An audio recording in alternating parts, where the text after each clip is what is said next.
യും ആധുനിക ശാസ്ത്രീയ കണ്ടെത്തലുകൾ കാണിക്കുന്നത് വായുവിലൂടെയും വെള്ളത്തിലൂടെയും ഭക്ഷണത്തിലൂടെയും ലേപനങ്ങളിലൂടെയും ഉള്ളിലെത്തുന്ന പോഷകങ്ങളിലെ ഏറ്റക്കുറച്ചിലും വിഷാംശവും ശാരീരികവും മാനസികവുമായ പ്രവൃത്തികളും ഉണ്ടാക്കുന്ന ഹോർമോൺ വ്യതിയാനങ്ങളും ആണ് രോഗങ്ങളുടെ അടിസ്ഥാന കാരണമെന്നാണ്.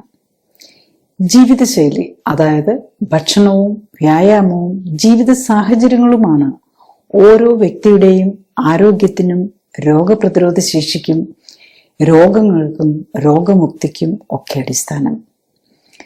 അതിനാൽ മരുന്നുകളും ശസ്ത്രക്രിയകളും വഴി ജീവിതശൈലി രോഗങ്ങൾ മാറ്റാനാകില്ല. രോഗലക്ഷണങ്ങൾ കുറച്ചു നിർത്താൻ മാത്രമേ സാധിക്കൂ. എങ്കിലും ഇന്നത്തെ ഒട്ടുമിക്ക മെഡിക്കൽ പാഠ്യപദ്ധതികളിലും പ്രാക്ടീസിലും രോഗമുക്തിക്കായി അനുവർത്തിക്കേണ്ട ജീവിതശൈലി ക്രമീകരണത്തിന് ലഭിക്കേണ്ട പ്രാധാന്യം ലഭിക്കുന്നില്ല. പകരം കൂടുതൽ ഊന്നൽ നൽകുന്നത് മരുന്നുകൾക്കും ശസ്ത്രക്രിയകൾക്കുമാണ്.